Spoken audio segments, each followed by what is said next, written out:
And we're live. Woohoo. Hi. Hello. Hi, Dan. I'm so excited to meet you. I have questions. We've already had sort of divergences between like people with ADHD who like questions, people who don't like questions, and the whole thing is already in the pre-show. Yeah. ADHD. Dan, you were telling me a little bit that you have ADHD, and we both have. That means we both have a processing challenge. Yeah, I'm having great fun right now watching this on Twitter at the same time as I'm listening. That's really. Oh yeah. I'll turn back. There, I've only got it in one stream now.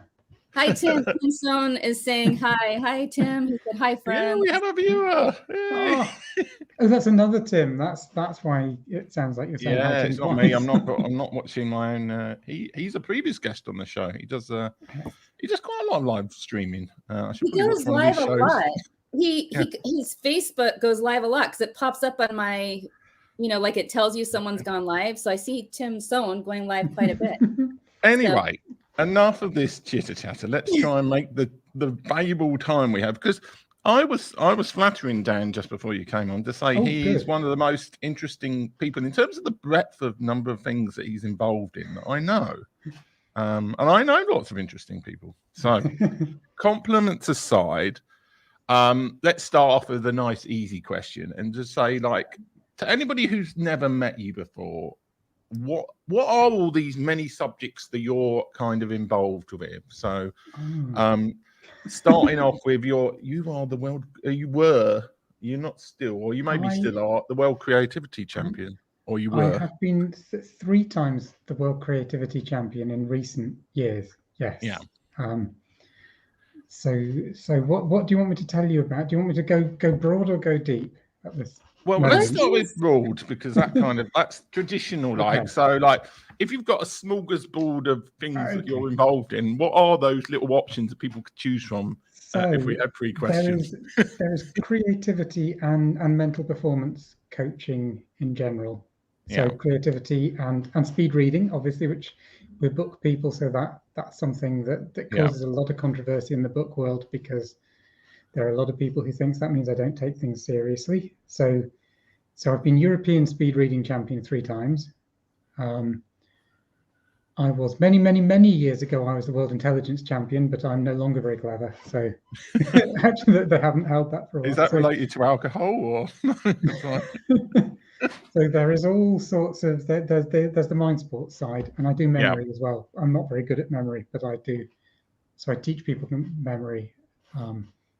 And then there's the book side, which is how we know each other. So I'm a news editor with the Alliance of Independent Authors. And I write all sorts of different things. So at the moment I'm a non-fiction writer, but I also do thrillers, literary fiction, performance poetry. So most of the things I do have in common the performance element. So I'm a performance poet. I've done sort of solo show plays. I love public speaking, giving lectures. That's sort of science communication. I'm sort of age where I grew up with Carl Sagan, so that was always what I wanted to. I wanted to be Carl Sagan. That sort of idea of communicating ideas is really cool. I obviously do a lot in the mental health and neurodivergence activism space. I research. I'm co-founder of the Futures Thinking Network here in Oxford, where we do research on anything to do with the future. My particular interest is in technology and disability, but also technology and subjectivity, artificial intelligence, that kind of thing. So you might want to talk about that. I do various other forms of activism. I know basic income is something that you're interested in. Yeah. And also seagrass. So I'm a seagrass activist, which is a sort of a side issue. Seagrass? What's the issue really with seagrass? Seagrass is some sort of carpet type one. Like. We only have half an hour where to start.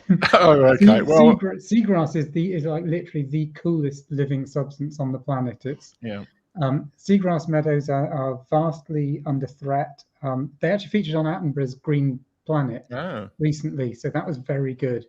But I am a proud fundraiser for Project Seagrass, which is looking to replant seagrass meadows. And the really cool figure that people often cite is that they are 35 times more efficient at storing carbon than tropical rainforest. They're also essential for local economies, for biodiversity. They stop erosion of coastlines because they knit together sandy soils, and they're just incredible plants. So yeah, that's what to get me excited about is seagrass, which is something you hadn't thought when you invited me on, isn't it? No, I knew nothing about the seagrass element of it. I'm so fascinated, Dan. So, okay, I don't even know where to begin. You're a creative, you won a creative award. What is this award all about? And what did you win it for exactly? So the Creative Thinking World Championships it's quite hard to describe. You're set creative thinking problems, and you have to come up with ideas that are both original, well elaborated, lots and lots of ideas. So there tend to be 4 rounds, and there's usually a round that's something like you get something from the Swedish Patent Office from the early 1900s, and you get the drawing and you get all the text stripped out, and you have to say interesting things that this might have been a patent application for. Yeah. There are other things which are much more like the traditional think of as many uses as you can for a paperclip question. There are others which are sort of storytelling, where you're given random phrases and you have to knit them together into a story. It's all about thinking fluidly, thinking, I guess, quickly, but thinking in depth and thinking broadly. Okay. So yeah, there are all sorts of things which are really important, and yeah, we'll probably talk about creativity more generally later. So I won't. Okay, so you describe yourself as neurodivergent, and you've won this creative thinking award. Do you believe that goes hand in hand? I think there are a lot of links with ADHD and dyslexia and dyspraxia and certain sort of more, I guess you call them visual or gestaltic types of thinking. So pattern spotting, pattern recognition. Yeah. Seeing connections between things that aren't necessarily strictly non-linear ways of thinking, which lends itself to creativity. Okay. What does your brain look like? What is happening inside your head? I'm sure he scanned it. So I can tell you two things about what the brain looks like. What does your brain look like? Did we talk about these experiments before? No, I'm asking because I've talked to. No, I can tell you there are literally 2 different things about creative brains that set them apart, and these come from some. If you buy my book, you'll find out on creativity. There are the first set of experiments. The most famous is the set of experiments on black cab drivers in London. So black cab drivers have to learn the whole of the London street map, and they have to learn not only the map, but how to navigate between any 2 points. And it has to be a constantly updated map to take into account local roadworks, diversions, blah, blah, blah. And experiments found that this kind of very visual, very sensory and navigatory kind of activity increases the size of the hippocampus, and in general there's more grey matter in the parts of the brain that are associated with making associations. So that's the first thing this ties in with experiments that have been done on people who are thought of as creative. So that you can train your brain to be more creative by doing all these kinds of exercises. So that's the first part. And the second part, some fascinating experiments by neuroscientists on battle rappers and jazz musicians. I think we must have talked about this, Tim. No, we haven't. They got people. They used rappers for the obvious reason that you don't have any equipment. And jazz musicians, they chose pianists because you can't, as I always say, you can't get a trombone in an MRI machine. It's awkward. So what they did is they put people in an MRI machine and asked them to start improvising. And what they found was that when people start improvising, the front parts of your brain, the sort of the more critical, you might call them the self-censor parts of the brain, switched off. And everything, all the activity went back to the motor cortex. And it's sort of this really interesting idea that we have about creativity being something we almost unlearn as we grow up. And as we become more supposedly socialized and civilized, we find it harder to be creative. There actually seems to be some sort of neuroscientific backing for this, that it stops us being fluid. The more we stop it, we internalize this idea that we need to stop ourselves doing things. Oh no, I mustn't say that. You know, you often find yourself thinking something random and, oh no, I mustn't go there. But actually, so again, this is something I work with people to do, is to help them, to train them to get over that, so that they can get to the position that you get these freestyle artists in, where you find it more easy to connect. So I'm going to go with, so yes, literally there is something different about people's brains when they're being creative, but it's not something inherent, it's something that can be trained. Okay, well, that comes on to my next question, which is slightly bizarre, but I like bizarre questions. Let's say that Christelle was the head of this big US corporation called Drabcom, and she wanted to hire you to come in and train some of her senior executives at Drabcom to improve their creativity.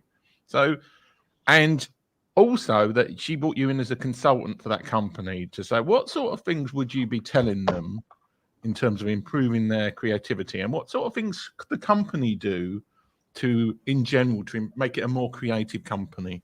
So there are several things. So the first, I'm going to show you my card game, because I'm sure you need to. This beautiful back of the cards. Ooh, you need to move it over a bit. Yeah. You can see. So here so is. you'd get them Here's playing one. cards. After the zombie apocalypse, you can choose to save blank or blank, and then you take two of these beautiful cards here. There's one that's a picture of some rope. There's one that's a picture of a bee. So we have exercises like this. I get them to solve problems like that. You have 5 minutes to come up with as many answers as you want. Yeah. The more people who come up with the same answer, the fewer points it scores. So very simple, using the dopamine system to encourage this idea that you should be outrageous, and the idea is that eventually this will train your brain to be more fluid. So what I'm trying to do is treat creativity as a real soft skill. So often we hear creativity talked about as a soft skill, but people still think of it when they describe it as a hard skill. So as a process. That's some creative thinking exercises, and it's that sort of. I don't train people to solve problems creatively. It's more like I'm an athletics coach. And imagine, Christelle, you're a 100-meter sprinter. You can call in several trainers. The trainer that I'm the trainer who comes in and teaches you how to do really good squats in the gym, for example. So I teach you how to lift weights in order to make you train the muscles that you need to sprint. So I'm not teaching you the sprinting technique. I'm teaching you the general things that are going to make your body better able to sprint. And that's what I'm doing with creativity. It really is this soft skill. So another way of thinking of it is a fairly standard question. Again, if you're on a trip to Mars, first trip to Mars, and you can only take one tool with you, what do you take? So you can either answer at the level of, say, oh, well, I'd take a spanner or I'd take a wrench. But the answer you're meant to give is, oh, well, I'd take a 3D printer. Because then when I get there, I can print whatever I need. And creativity isn't like a spanner or a wrench. It's more like a 3D printer. So, yeah, I think I would teach that sort of more general, more one step removed skill. And coming back to my sneaky, I was thinking the other day, never ask double-headed questions, and I just did one. So, but if you were just being consulted as basically, what can they do to make the company more likely to be creative? Like, is it like, because I know there's things that we talked a bit in the Book Chat Live interview we did about environments and how environments can help. Like, so if they've got everybody's in little cubicles in this. We talked about this is the way we talked about Tim Harford's Messy. So I would first of all, I would ask everyone read Tim Harford's Messy before you design your workspace. Designed workspaces designed to be creative aren't. The other thing is, and this, you can either if you've got a team and you want to make your team more able to think outside of the box, as the phrase goes, you can either take your homogeneous team and push its box slightly, or you can make the team less homogeneous. So diversity is the main hack for creativity, because diversity is simply giving your team different perspectives. It's much easier to have a really, really, really diverse team and have everyone think inside their box than to have a really homogeneous team and then push the single box a little bit. Yeah. So yes, that's diversify your team. Forget about your built environment and don't try and plan. Don't plan for it, because that's a disaster. Yeah, no, sort of. I mean, multidisciplinary teams is the way things are going. Anyway, I know I've been monopolising the questions, so it's Christelle's turn now. I know. I have so many questions. Does every team need a neurodiverse person on it? Because I know I've read studies that some of us have challenges getting places on time. Some of us have challenges with sensory processing or math skills, that kind of thing. But throw a neurodiverse person in there and you're going to have the most outside of the box thinker. And so I've kind of read studies on that. Can you expand upon that at all? Well, I think every team needs to be as diverse on as many axes as it possibly can be. Because, again, the thing I teach people is the link between creativity and solving wicked problems. Right? So the really hard problems, the things that companies and governments really want to solve, by and large, they're problems that we've got into because the way we do things now has got us there. And if the way we do things now has got us there, then we need a different way of doing things. And the only way to get the different way of doing things is to bring in people with different perspectives. So you want to take whatever the makeup of your team is now, you want to make it as far away from that as possible. It's almost what I call hiring for non-fit. So you talk about hiring people for cultural fit. You actually want to do the opposite, and hire people who can do the basic job, but then be as different as possible from everyone else there. So this whole discussion that companies, we're looking for someone that'll fit our culture. Yeah, that's just that's not going to work. If you want to create, if you care about growing and progressing and tackling these difficult problems, then your culture is the problem you face, and that's fine if you're all passionate about solving a particular problem. But if you all drink tea in the coffee break, or you all go out to the same bar together, or you all have the same hobbies, or you all look the same or the same age, or like the same TV programs, that's just not going to work.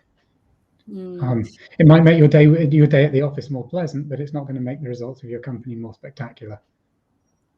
Can anyone learn to be creative? Yeah, I don't think there is anything that anyone can learn to do, but lots of people can, and most people can learn to be much more creative than they already are. Part of it is part of it is practice, part of it is literally just boring training the brain, in the same way as you get stronger by lifting weights. And some people find it really boring. Some people, I'm really lucky, I love lifting weights. That's the other thing on my interests. I do extreme sports, so endurance and lifting and that kind of thing. Absolutely love.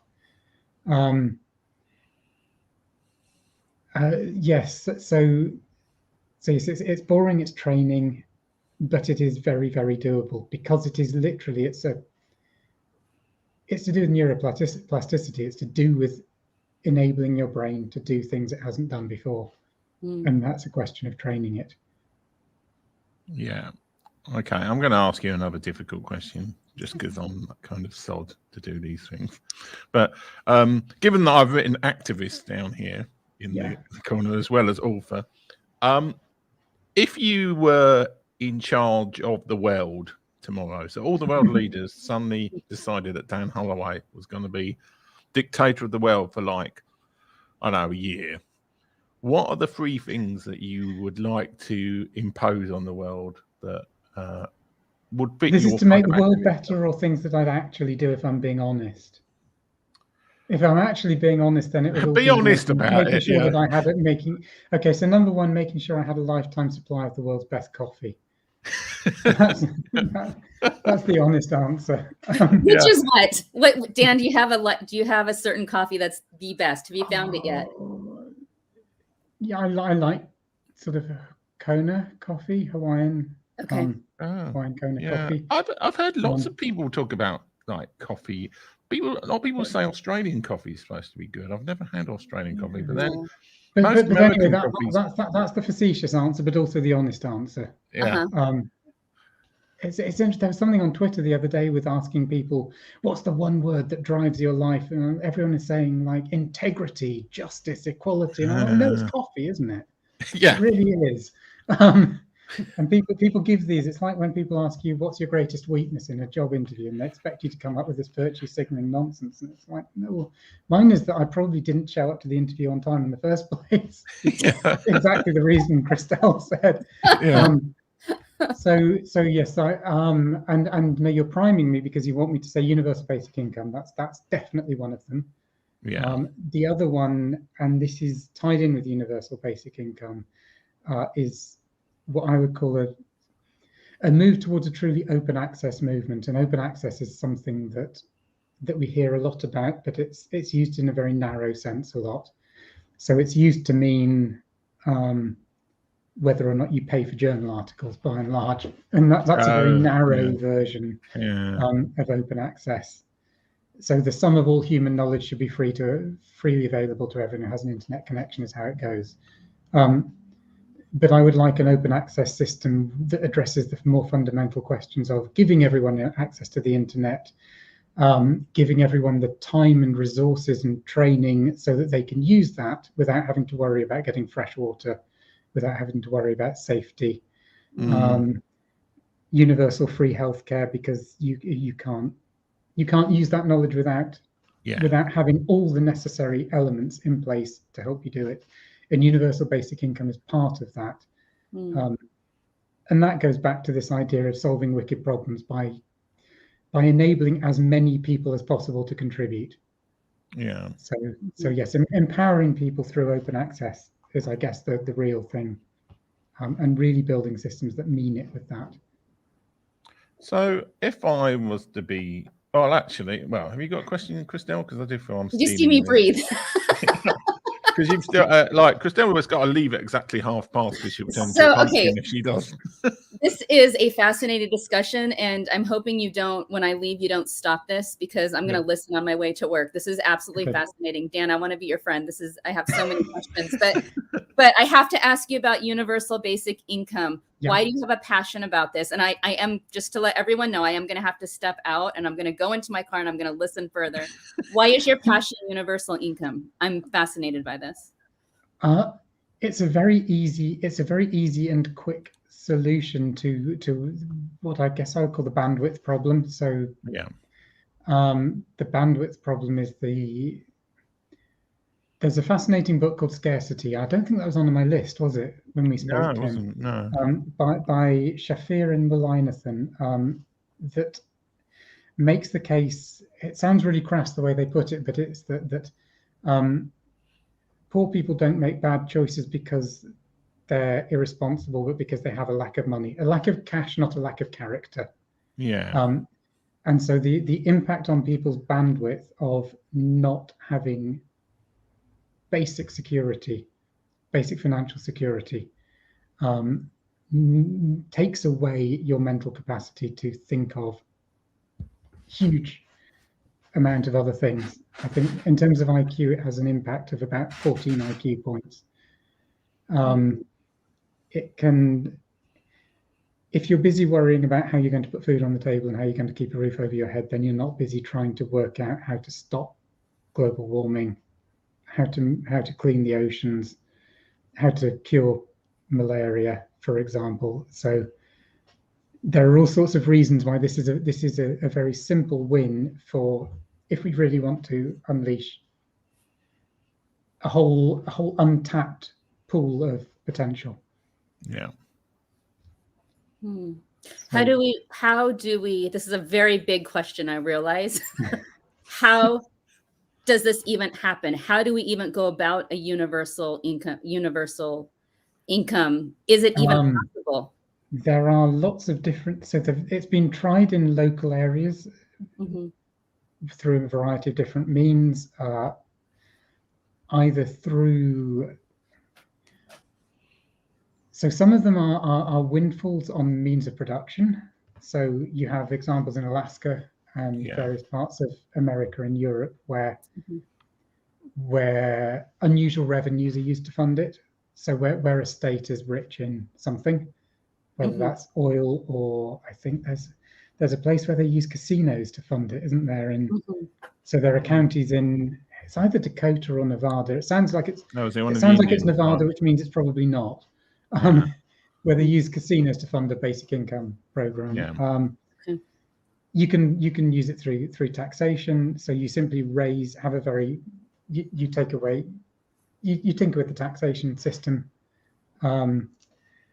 or you can do it. And the thing that I guess, Tim, you will have come across a lot in your technical travels, it's a lot of talk about it in the sort of the Web 3.0 and crypto blockchain communities, about using decentralized methods of generating non-fiat currency for a basic income method. Even it sounds rather odd, even at a state level, so even at a national level, we're hearing more and more about state-issued digital currencies, aren't we? So that's something that there's a lot of talk about, whether that's possible, and how that would work.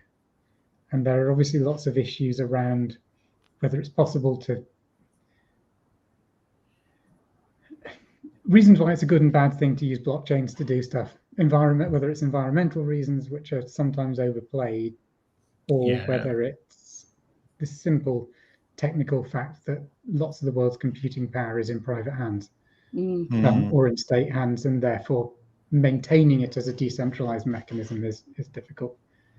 But yes, crypto is a there are whole movements around how to use cryptocurrencies for universal basic income, but there are also more traditional methods around either taxation or use of certain resources. Okay, Tim, I want to ask one last question, then I'm going to run. So are you going to ask a question and then like? And then I'm going to run. I have to know this. Dan kind of touched on this. I have to know this because I'm going to ask this. I'm going to flip the question. How does universal basic income make one not lazy, or allow them to not be lazy? Universal basic income will enable lazy people to be lazy, but people who are not lazy but simply unable to do the things that they would otherwise do, it will enable to do them. So people are either lazy or they're not, and universal basic income is irrelevant to whether they're lazy or not. But it will it's like alcohol, I would say. So I say, as a teetotaler, it makes you more of what you are. So if you're lazy, yeah, sure, it will make you lazy. But if you are someone who is currently unable to access the time or the relevant journal articles or the training to do something which might change the world, then it will lift that lid on you. And it's what you value as what you think is more valuable. Do you think it's more valuable that every lazy person should be punished for their laziness, or do you think it's more valuable that we should free the human potential to change the world for the better? And I guess that's the sort of the two sides of the argument. And that goes back to my days as a theologian and this idea of is there anything you haven't done? You were a theologian. Wait a minute. I've done 3 theology degrees. So, you did 3 theology degrees. Yeah. So it's the idea of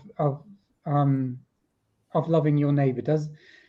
You can either ask the question in the way that, okay, who is it I've got to be nice to? Who must I love? Or who can I be nice to? So who can I love? And it's you've got an exclusive way of asking the question. Okay, I'm going to be nice to everyone I have to be nice to, or an inclusive way of asking the question. I want to be nice to everyone I can be nice to. And it's the two fundamental sides of viewing humanity's place in the world that are sort of at the heart of all sorts of axes, whether it's the axis of left and right or libertarian, authoritarian. All of them run on this basic thing: is human nature something I fundamentally want to rein in, or something I fundamentally want to unleash? Yeah. Wow. So, okay. Yeah. So I guess that's. No, I have more. Okay. This is my last question. I promised him. So, this is why you're late. I relate so much to this. This is why I'm late. Dan, I have to ask you, because now I know you're a theologian. Who is my neighbor? Oh, good grief. So yeah. You should Google it. This is really difficult, because now we get into posthumanism and that, don't we? Yeah. Okay. And that is. I found out. I would just simply say I find human exceptionalism quite unnerving. Yeah. I know there is a big literal post-human movement which says the universe would be better off without humans in it. I certainly, the idea that everything I care about should be human is something I find uncomfortably restrictive. I don't think we're that great as species go. No. So yeah, I don't know who my neighbor is any more narrowly or broadly than to say it's probably more than I think it should be. It's probably better for me to think of it as more than I think it should be. And I would really recommend Larissa McFarquhar's book, which I did talk about, Tim, called Strangers Drowning, which talks about the effective altruism movement and people who literally turn their lives upside down to help people on the other side of the world whom they believe they can help better than their own friends and family. Yeah, Dan was on my Book Chat Live show. So yeah, it's really challenging, and that will really get you thinking about exactly that question. I need to go back and watch that. So I have to go. My ADHD is going. Yeah, I have to go. Thank you, Dan. Thank you. So much. Now I've got to switch the things over at just the right time. Oh, come on, leave. Well, let me just move you up here, and that solves that problem. So I won't keep you too much longer, because it's kind of nominally supposed to be half an hour, this show, but we had a guy, we talked to a guy about retiring in Mexico, and let me remove it. There we go. Got rid of Christelle. And that went on for about 50 minutes. So, but yeah, let's talk about. I think I need to go in about 10 minutes. Okay, yeah, well, that's fine. Let's talk about your books. Okay. What books have you written, and why did you write them? Yeah, I've written all sorts of books, as you know. So there's thrillers, literary fiction, non-fiction, poetry. Well, let's say, okay, so I'm going to ask you, I'm not going to do what I did on Book Chat Live. I was so tired towards the end. I think I asked you the same question twice. But if, for humanity's sake, you had to gift everybody in the world one book that you'd written, which book would you give everybody? That's really hard, isn't it? Well, it depends what I wanted to do. What would I want to do? I would probably. Do I want to entertain them, or do I want to? Well, I don't know. Do you? Unleash them? No, probably. Well, let's say if you wanted to entertain probably them. aren't very entertaining. They're probably more likely to disturb people. My fiction books. So, okay, my book about creativity, Our Dreams Take Different Shapes, it's called. That's my current book. I'm writing another one at the moment, which as yet doesn't have a title, but is nearly finished, so probably should have one soon. Simply because it's a how-to guide to how to be more creative, and goes over a lot of that we've already talked about the neuroscience of creativity and techniques people can use to latch into that science. So, I'm gonna go back to creativity then. Why would the world be a better place if people were more creative? Simply because you would stand a better chance of solving more problems. Yeah. The problems that we want to solve but don't know how to because we're so locked into traditional ways of doing things. So yeah, that's the main reason. Is that a lot of people want to. Most companies and most governments are trying to solve problems, but they only have a very small toolkit. Yeah. And it's making the toolkit bigger. It's essentially what creativity is doing, and it's like wanting to be a surgeon and all you've got is a plumber's toolkit. Yeah, well, I think there was an element of that. Far.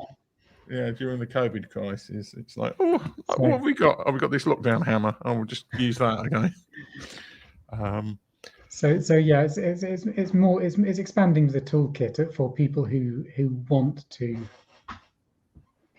and might well be able to solve some of these problems because they at the moment lack the tools to do so. Okay, I'm going to steal a question off another show that I occasionally watch, which is usually all right, but it does waffle on a bit. But what is the question that I should have, well, me or Christelle should have asked you, but we haven't in the show? And what's the answer to that question? One's apart from how much money should I give you?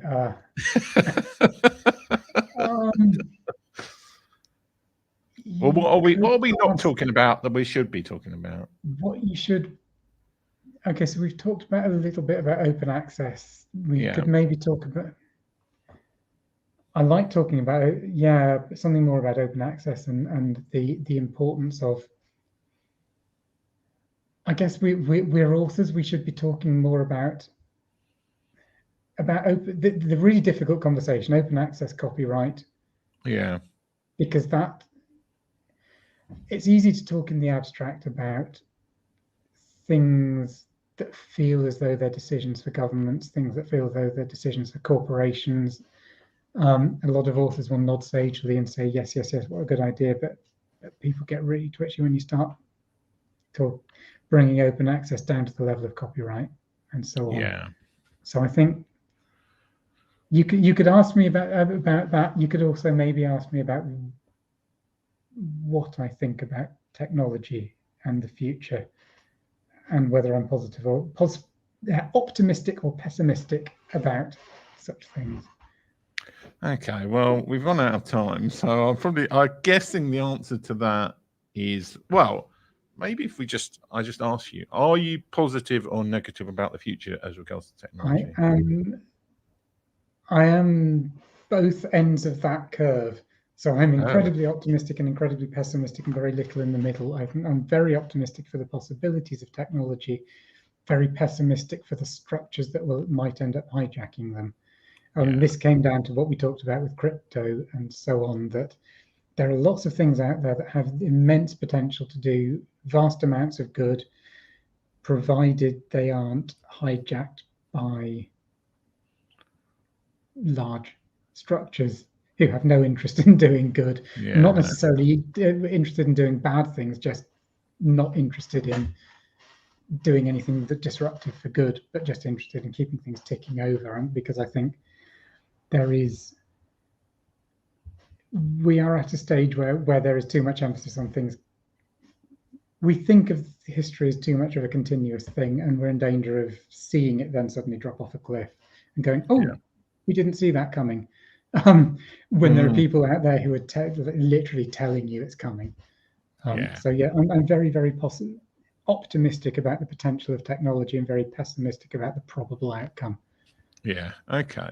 So, but that's that fascinating space where it's like people say that the worst thing is hope. Yeah, I think I read a book about where they were saying hope is one of these expletive titles. Yeah, because you can literally see the potential. So you're not going to give up, and you're not going to ever become a total cynic.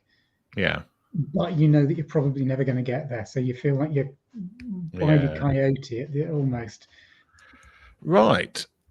This is your opportunity to say to people how to find you and how to buy your books, how to buy your creativity game, how to hire you to bring into their Dolcom company and give you loads of money.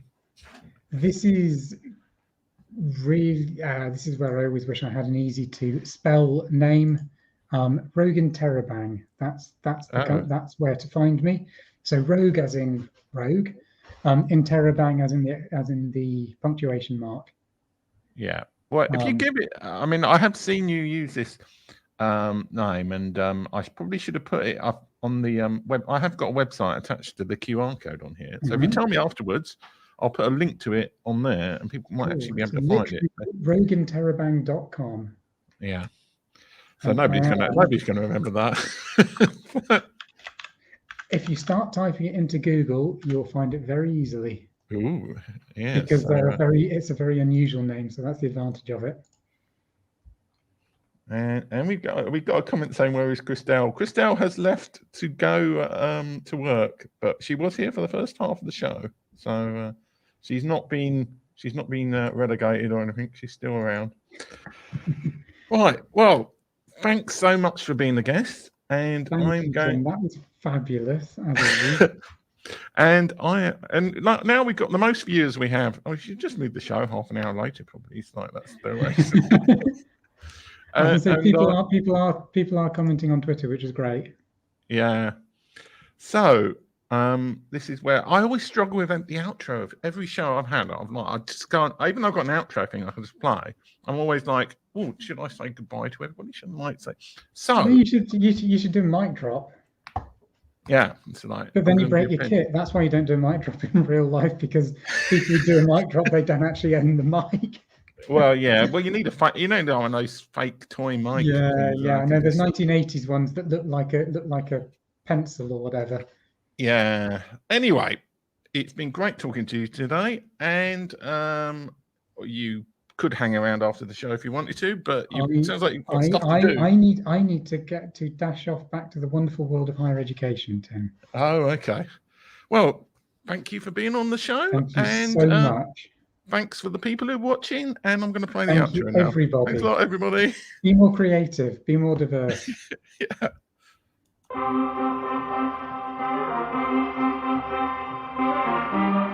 This is terrifying for me. I've made more money in the last 3 years than I did in the previous 7. It's cliche shit, you know.